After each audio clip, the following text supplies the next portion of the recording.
अस्सलाम वालेकुम दोस्तों, इस वीडियो में हम बात करेंगे होनहार स्कॉलरशिप प्रोग्राम के लिए। जी हाँ, सीएम पंजाब मरीम नवाज शरीफ की जानिब से जो होनहार स्कॉलरशिप प्रोग्राम शुरू किया गया है, अंडर ग्रेजुएट स्कॉलरशिप प्रोग्राम की, उसकी बात करेंगे। हम देखेंगे इस वीडियो में कि इस जो प्रोग्राम है इसका एलिजिबिलिटी क्राइटेरिया क्या है, कौन कौन से लोग जो हैं किस किस यूनिवर्सिटी में इस पर अप्लाई कर सकते हैं, और इसके अलावा हम किस तरह ऑनलाइन अप्लाई कर सकते हैं ये भी इस वीडियो में हम जानेंगे।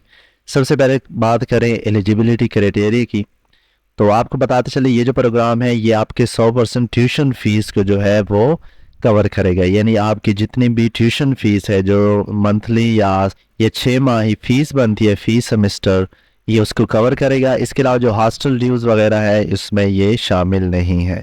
इसके अलावा बात करें तो इसमें पंजाब की जो डोमिसाइल होल्डर हैं वो सारे इसमें अप्लाई कर सकते हैं, लेकिन जो एप्लीकेंट है जो अप्लाई कर रहा है उसकी उम्र जो है वो 22 साल से ज़्यादा ना हो, और उसके फैमिली की जो मंथली इनकम है वो 3 लाख से नीचे हो। इसके लिए आपको क्या करना होगा कि आपको एविडेविट भी जो है वो प्रोवाइड करना होगा कि आपकी जो मंथली इनकम है फैमिली की वो जो है वो 3 लाख से कम है। एफिडेविट का जो सैंपल है वो आपको जो है वो वेबसाइट पर मिल जाएगा। ये डाउनलोड सैंपल बटन है, इस पर आप क्लिक करेंगे तो ये आपके सामने जो है सैंपल वर्ड फॉर्म की शक्ल में जो है डाउनलोड हो जाएगा, जिसमें आप अपनी मर्ज़ी के मुताबिक अपना नाम, CNAC वगैरह जो है वो फिल कर सकते हैं। फिल करने के बाद आपने क्या करना है, एक प्रिंट जो है वो निकाल लेना है स्टाम्प पेपर पर, डिजिटल स्टाम्प पेपर पर भी निकाल सकते हो। इसके अलावा जो दूसरे मिलते हैं जुडिशनरी स्टाम्प पेपर, उस पर भी निकाल के आप जो है ये जमा करवाएंगे। इसके बाद जो रिक्वायरमेंट है वो सबसे अहम है कि आप जो है वो किसी भी डिसिप्लिन में किसी भी यूनिवर्सिटी में इनरोल हो, यानी कि आपका एडमिशन हो चुका हो। अगर आप न्यू एडमिशन लेना चाहते हैं तो ये फॉर्म उसके साथ नहीं है, बल्कि जब आपका एडमिशन कंफर्म हो जाए उसके बाद ही आप इस पर अप्लाई कर सकते हैं। मार्क्स क्राइटेरिया क्या है कि जो मिनिमम FSC और इंटर के मार्क्स हैं मेडिकल कॉलेज के लिए वो 80+ होने चाहिए। इसके अलावा जो अदर टॉप यूनिवर्सिटियाँ हैं उनके लिए भी 80+ होने चाहिए। पब्लिक सेक्टर यूनिवर्सिटी जो है जिसमें साइंस वाले शामिल है उसके लिए 75+ होने चाहिए, और जो आर्ट्स और सोशल साइंस है उसके लिए 70% के ऊपर होने चाहिए। इसके अलावा जो कॉलेजेस हैं जैसे HED कॉलेज है, हायर एजुकेशन की तरफ से जो कॉलेज है, उनका जो क्राइटेरिया है वो आपके मार्क्स जो है वो 65% से ऊपर होने चाहिए साइंस के लिए, और 60% से ऊपर होने चाहिए आर्ट्स एंड सोशल साइंस के लिए। ऑनलाइन अप्लाई करने के लिए आपको क्या करना होगा कि आपको होनहार स्कॉलरशिप जो प्रोग्राम है उसकी वेबसाइट पर आना होगा। वेबसाइट का लिंक जो है वो मैं डिस्क्रिप्शन में भी दे दूंगा। इसके अलावा अगर आप गूगल पर सर्च करेंगे होनहार स्कॉलरशिप्स, तो जो पहले लिंक आता है, जो पहली साइट आती है, ये पंजाब हायर एजुकेशन कमीशन की ये होनहार स्कॉलरशिप की साइट है। आप इस पर आ जाएंगे तो यहाँ नीचे आपको जो है अप्लाई नो का बटन मिलेगा। आप इस पर क्लिक करेंगे तो आपके सामने जो है क्रिएट एन अकाउंट वाला पेज ओपन हो जाएगा। क्योंकि आप इस पेज पर पहली दफ़ा आए होंगे तो यहाँ पर आपको क्या करना होगा कि अपना जो अकाउंट है इस पोर्टल पर वो बनाना होगा। बनाने के लिए इस क्या करना है, सिंपल कि आपने सबसे पहले यहाँ पर अपनी नेशनैलिटी सेलेक्ट करनी है। उसके बाद अपना इंस्टीट्यूट सेलेक्ट करें कि आप जो है किस यूनिवर्सिटी कॉलेज या मेडिकल कॉलेज में आप इनरोल हैं या आपका एडमिशन हो चुका है। फ़र्ज़ करो आपके यूनिवर्सिटी में एडमिशन हो चुका है तो यूनिवर्सिटी सेलेक्ट करें। किस यूनिवर्सिटी में आपका एडमिशन हुआ है वो आपने सेलेक्ट करनी है। काउंसिल यूनिवर्सिटी इस्लामाबाद में फ़र्ज़ करो हुआ है तो आप वो सेलेक्ट करेंगे। यहाँ पर नीचे लिस्ट मौजूद है जिसमें से अपनी यूनिवर्सिटी जो है वो आपने सेलेक्ट करनी है। इसके बाद यहाँ पर आपको क्या करना होगा कि अपना CNAC शनाख्ती कार्ड नंबर जो है वो आपने इंटर करना है, और शनाख्ती कार्ड नंबर के बाद यहाँ पर अपना ईमेल इंटर करें, और यहाँ कोई अपना खुफिया जो पासवर्ड है वो जनरेट करें जिसे आप जो है वो लॉगिन के लिए इस्तेमाल करेंगे। ये सब करने के बाद आपने क्या करना है, सबमिट बटन पर क्लिक कर देना है। ये करने के बाद आपने क्या करना है, यहाँ पर अपना यूज़र नेम, पासवर्ड और ये जो कैप्चा दिया गया है इसे इंटर करके आपने साइन इन कर देना है। यूज़र नेम की जगह आपने यहाँ पर अपना CNAC इंटर करना है। इसके बाद यहाँ पर अपना पासवर्ड और यहाँ पर जो ये नीचे कोड दिया गया है इसे आपने इंटर करके साइन इन कर देना है। साइन इन करने के बाद आपके सामने जो है ये एप्लीकेशन जो फॉर्म है ऑनलाइन पोर्टल का ये ओपन हो जाएगा, जिसमें सबसे पहले जो है वो एलिजिबिलिटी क्राइटेरिया दिया गया जिसे हम पहले ही डिस्कस कर चुके हैं। इसके अलावा आप यहाँ पर भी जो है वो सैम्पल एफिडेविट फॉर्म जो है वो डाउनलोड कर सकते हैं। सबसे पहले आपने क्या करना है कि यहाँ पर अपना जो नाम है वो इंटर करें, फर्स्ट नेम और लास्ट नेम। उसके बाद अपने फादर का नाम जो है वो लिखें।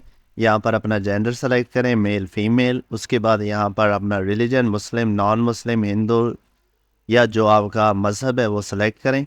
उसके बाद यहाँ पर अपना मोबाइल नंबर जो है वो आपने यहाँ पर देना है। उसके बाद अपना जो यूनिवर्सिटी है उसको आपने सेलेक्ट करना है। अगर आप पहले सेलेक्ट करके आ चुके हैं साइन अप पेज करते हुए तो वो ही यूनिवर्सिटी आपकी यहाँ पर शो होगी, लेकिन अगर आप चेंज करें तो यहाँ से चेंज भी कर सकते हैं। उसके बाद डेट ऑफ एडमिशन आपने बताना है कि आपका एडमिशन जो है वो किस डेट को है, तो वो आप यहाँ पर दर्ज कर सकते हैं। जिस डेट को भी आपका एडमिशन हुआ है तो वह यहाँ लिख सकते हैं। जो अभी रिसेंटली जिनका एडमिशन है वो भी अप्लाई कर सकते हैं। जो ऑलरेडी रजिस्टर हैं 2021, 22, 23 वाले जिनके 4 साल की डिग्री है और अभी इनरोल हैं, वो भी यहाँ पर जो है अपने डेट ऑफ एडमिशन बता सकते हैं। उसके बाद यहाँ पर आपने अपना स्टूडेंट जो है वो रजिस्ट्रेशन नंबर देना है, जो आपका रजिस्ट्रेशन नंबर बनता है यूनिवर्सिटी की तरफ से आपको मिला होगा।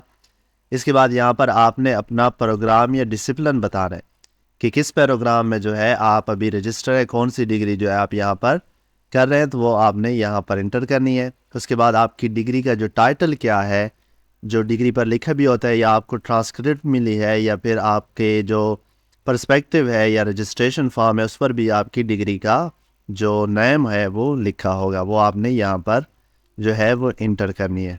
इसके बाद यहाँ आपने अपनी डेट ऑफ बर्थ जो है वो कैलेंडर की मदद से सेलेक्ट कर देनी है। इसके बाद यहाँ अपने डोमिसाइल को जो है वो डिस्ट्रिक्ट सेलेक्ट करें।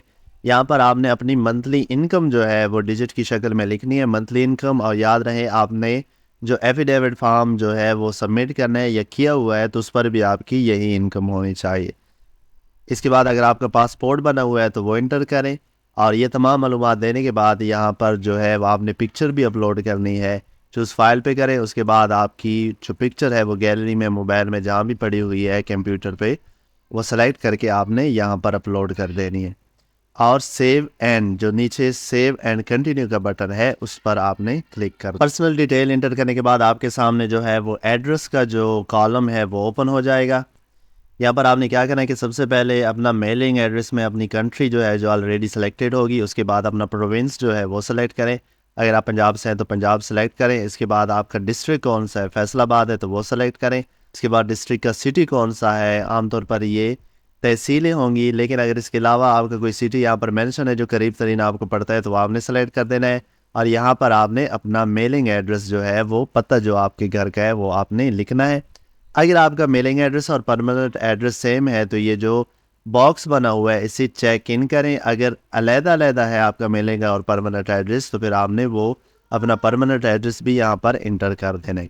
इंटर करने के बाद हमने क्या करना है, सेव एंड कंटिन्यू पर क्लिक करना है और आप जो है अगले सेक्शन में आ जाएंगे जो कि है आपके एजुकेशनल डिटेल्स के हवाले से। सबसे पहले क्या करें कि यहाँ पर अगर आपने मैट्रिक किया तो मैट्रिक लिखें। मैट्रिक के बाद यहाँ पर अपना बोर्ड लिखें, बोर्ड नेम लिखें। यहाँ पर अपना डिसिप्लिन लिखें कि साइंस या आर्ट्स में आपने मैट्रिक किया है, कितने मार्क्स आपने हासिल किए वो यहाँ पर लिखें, और टोटल मार्क्स कितने थे वो आपने यहाँ पर इंटर करें।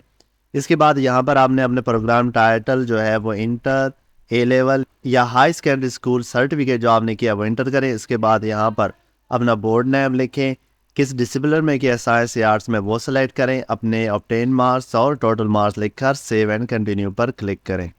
इस तरह आप अगले सेक्शन पर आ जाएंगे जिसमें आपने अपना एम्प्लॉयमेंट स्टेटस बताना है कि क्या आप कहीं वर्क कर रहे हैं, यस या नो की शक्ल में। तो अगर आप स्टूडेंट हैं, अभी काम नहीं करें, तो नो की शक्ल में जवाब दें और सेव एंड कंटिन्यू पर क्लिक करें। तो आपके यहाँ पर अपने पेरेंट्स डिटेल्स आ जाएंगे जिसमें आपने अपने वालिदैन के बारे में डिटेल्स देनी है। सबसे पहले आपने यहाँ अपना फादर नेम बताना है। अगर उसका NTN बना हुआ है यानी उसकी रजिस्ट्रेशन हो चुकी है तो वो नंबर दे जो आमतौर पर CNAC नंबर होता है। उसके बाद यहाँ पर अपना CNAC नंबर लिखें। यहाँ पर आपने स्टेटस बताना है कि आपके अबू जो है वो हयात हैं या वफात पा चुके हैं। इसके बाद यहाँ पर उसका प्रोफेशनल स्टेटस, क्या वो काम कर रहे हैं या रिटायर हो चुके हैं, वो आपने यहाँ पर इंटर करना है। उसके बाद किस कंपनी में काम करते थे, अगर वो कहीं कंपनी में जॉब करते तो वो लिखना है, या अगर जॉब नहीं करते तो यहाँ पर नील या खाली छोड़ सकते हैं इससे। इसके बाद यहाँ पर टेलीफोन जो कि एक कंपनी का होगा जो आपने लिखने की ज़रूरत नहीं है। इसके बाद मोबाइल नंबर यहाँ पर अपने अबू का लिखें। यहाँ पर कि वो किस डेजिग्नेशन या ग्रेड पर काम करते थे या वो जो काम करते थे आप वो यहाँ पर लिख सकते हैं। कितने मंथली वो कमा रहे थे यहाँ पर आपने लिखना है। उसके बाद बिल्कुल इसी तरह आपने यहाँ पर मदर नेम लिखना है, उसका NTN अगर बना हुआ है, CNAC नंबर लिखना है, उसका स्टेटस लिखना है। और यहाँ पर उनका प्रोफेशनल स्टेटस लिखना है, काम करती थी या हाउस वाइफ थी या रिटायर है तो वो आपने लिखना है, किस कंपनी में किस इदारे में काम करती थी वो लिखना है, उसका मोबाइल नंबर लिखना है, डेजिग्नेशन या ग्रेड। हाउस वाइफ होने की सूरत में आपको ये लिखने की ज़रूरत नहीं है, मंथली नेट पे वगैरह ये भी ज़रूरत नहीं है। सिंपल ये करके आपने सेव एंड कंटिन्यू पर क्लिक कर देना है। यहाँ पर आपने क्या करना है कि अपने जो फैमिली मेम्बर हैं आपके घर में, आपके फैमिली मेम्बर में आपके बहन भाई अम्मी अबू आते हैं। यहाँ पर आपको क्या करना होगा कि अपने फैमिली मेम्बर की डिटेल ऐड करनी होगी। अम्मी और अबू यानी कि जो वालिद और वालदा हैं, उसके अलावा जो बाकी आपके फैमिली मेम्बर हैं, फैमिली मेम्बर में आपके भाई और बहन आते हैं, इसके अलावा कोई नहीं आता, वो आपने सिर्फ उन्हीं की डिटेल यहाँ पर इंटर करनी है। फर्ज करो आपका बड़ा भाई काम करता है तो उसका यहाँ पर नाम लिखे, उसके साथ आपका क्या रिलेशनशिप है, ब्रदर है सिस्टर है वो लिखना है। उसके बाद वो क्या ऑक्यूपेशन है उसका, क्या काम करते हैं वो आपने लिखना है, किस ऑर्गेनाइजेशन में काम करते हैं, क्या डेजिग्नेशन है उनकी, और मंथली कितना कमा रहे हैं। ये सूरत में अगर आपके भाई और बहन मौजूद हैं और वो काम करें, अगर नहीं करे फ़र्ज़ करो स्टूडेंट है तो अगर वो छोटे भी हैं फिर भी आपने यहाँ पर लिखना है कि वो फैमिली मेम्बर ऑक्यूपेशन पर यहाँ अपने स्टूडेंट जो है वो सिंपल लिख लेना है और यहाँ पर ये जो फील्ड है ये खाली छोड़ देना है या नील या ज़ीरो फुट करके सेव एंड कंटिन्यू पर आप क्लिक करके आगे जाएंगे। इसके बाद आपने जो है वो मंथली जो आपकी इनकम है उसका तो आप पहले भी बता चुके हैं, लेकिन इसके अलावा आपकी जो एसेट है आपके नाम पे, जो ज़मीन वगैरह है, प्रॉपर्टी वगैरह है या और कोई बिजनेस कारोबार आपके नाम पर है तो उसकी डिटेल आपने यहाँ पर इंटर करनी है। सबसे पहले प्रॉपर्टी है जो रेंट पे है या दी हुई है, तो यहाँ पर आपके फादर पर कितनी प्रॉपर्टी है, उसकी जो मंथली इनकम है वो कितनी आ रही है, या मदर के नाम पर है तो कितनी इनकम आ रही है, स्पाउस या सेल्फ या अदर जो भी आपके रिश्तेदार हैं उनकी कितनी प्रॉपर्टी से जो अर्निंग आ रही है वो आपने यहाँ टोटल करके लिखनी है। उसके बाद कोई ज़मीन जो है वो ठेके पे दी हुई है तो उसकी जो अर्निंग आ रही है, किसी के नाम पर भी है तो उसके नाम के नीचे आपने उसकी अर्निंग डिटेल लिखकर यहाँ पर टोटल कर देनी है। इसके अलावा कोई शेयर सिक्योरिटी वगैरह है वो आपको मिल रहे हैं तो वो भी आपने इस तरह इंटर करनी है, या इनके अलावा अगर कोई ऐसी इनकम आ रही है तो वो भी आप जिसके नाम पे आ रही है वो इंटर करके आपने टोटल कर देना है, सेव एंड कंटिन्यू पर क्लिक कर देना। अगर कोई इनकम मौजूद नहीं है तो ये जो फील्ड है ये ज़रूरी नहीं है, आप सेव एंड कंटिन्यू पर क्लिक करके आगे जा सकते हैं। यहाँ पर आपको क्या करना होगा कि यहाँ आपने अपने सालाना, मंथली नहीं बल्कि सालाना अखराजात की डिटेल देनी है, जिसमें सबसे पहले हाउस रेंट है कि अगर आप किराए के घर में रह रहे हैं तो उसका जो है वो कितना किराया बन रहा है। फ़र्ज़ करो 20,000 रुपये किराया, तो ये तकरीबन 2,40,000 रुपये साल का बनते हैं। उसके बाद टेलीफोन का आपका कितना बिल बनता है, टेलीफोन में मोबाइल भी आ जाता है। फ़र्ज़ करो फ़ी बंदा जो है वो 2,000 मंथली है और 3-4 मोबाइल है, तो आपने इस तरह कैलकुलेट करके टोटल जो है वो बता देना।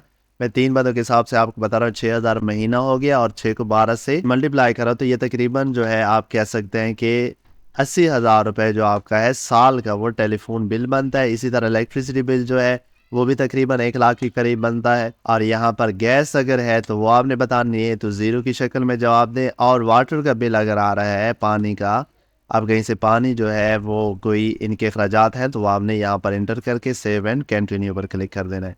क्या आपके पास कोई गाड़ी वगैरह है तो आपने इस फील्ड में वो ट्रांसपोर्ट डिटेल एंटर करनी है, यस या नो की शक्ल में जवाब देना। फ़र्ज़ करो आपके पास गाड़ी है तो यस करें। उसके बाद आपके ट्रांसपोर्ट टाइप क्या है, बाइक है या मोटरसाइकिल है, तो वो आपने सेलेक्ट करना है। फ़र्ज़ करो मोटर बाइक है, कौन सा मॉडल है वो आपने यहाँ लिखना है। इंजन कैपेसिटी को कितना 70 सीसी है, 125 है या 250, जो भी आपने यहाँ पर इंटर करना है। उसका रजिस्ट्रेशन नंबर क्या है और किस जो ऑनरशिप है पीरियड है किसके नाम पर है, कितना साल कितना अरसा हो गया है आपके पास, ये आपने इंटर करके सेव एंड कंटिन्यू पर क्लिक कर देना है। यहाँ पर आपने क्या करना है कि अपने डॉक्यूमेंट्स की डिटेल यहाँ पर अपलोड कर देनी है। अपनी डॉक्यूमेंट्स की तस्वीर जो है वो यहाँ पर अपलोड कर देनी है। और याद रखिए आपकी जो तस्वीर साइज है 200 KB से ज़्यादा ना हो। अगर आपने तस्वीर बनाई 200 KB से ज़्यादा है तो आपने क्या करना है, गूगल पर सिंपल सर्च करना है इमेज रिसाइजर, और वहाँ पर अपनी तस्वीर अपलोड करके उसे आप जितने साइज़ पर करना चाहते हैं वो ऑटोमेटिक ऑनलाइन हो जाएगा। उसे डाउनलोड करके आप यहाँ अपलोड करें। सबसे पहले अपना जो है वो CNAC की फ्रंट की तस्वीर आपने अपलोड करनी है। किस तरह अपलोड करेंगे, चूज़ फाइल पर आप सेलेक्ट करेंगे तो आपके सामने गैलरी ओपन हो जाएगी। गैलरी में से जहाँ पर आपकी तस्वीर पड़ी हुई है मोबाइल में या PC में, तो आपने वहाँ पर जाना है, अपनी तस्वीर को जो है वो सेलेक्ट करना है। अब जब अपनी तस्वीर यहाँ पर आ जाएगी उसके बाद आपने click to upload CNAC front, ये इस पर क्लिक करेंगे तभी जाके अपलोड होना शुरू हो जाएगी।